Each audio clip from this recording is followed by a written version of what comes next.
Magandang tanghali po mga kamabuhay para sa ating special news bulletin. Ako po si Stephen Saraspe Perez. Umarangkada na nga po pasado alas 12 ngayong tanghali ng Sabado ang bentahan ng tickets para sa simula at wakas World Tour Kickoff ng SB19 na gaganapin yan sa Philippine Arena ng Bukawi, Bulacan ngayong darating na Mayo 31. Sa nakikita niyong litrato sa aking kanan na nakunan ng mga 18 na wala pang alas 11 ng umaga ay nag-aabang na sa mismong website ng SM Tickets, ay pagpitada pa lamang ng alas 12 ay lagpas 80,000 na 80,000 customers ang naghihintay on queue na makakuha ng kanilang sariling espasyo para sa kick-off concert na ito.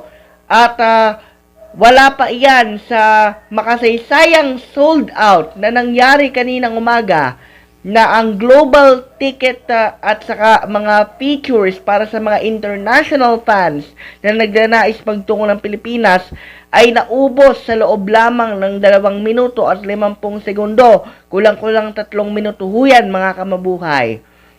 Inaasahan naman na marami pang mga 18 ang susugod sa smtickets.com official page upang mag-abang ng matyaga upang makakuha sila ng kanilang sariling ticket space for the concert na ating binabanggit.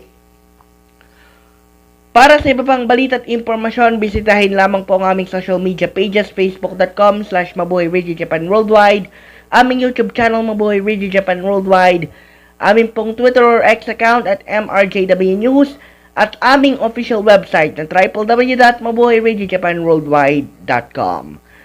Magantabay lamang po sa mga platforms natin dahil pagtsatsagaan po natin na makapagbuo ng mga bulletins pa na kasunod.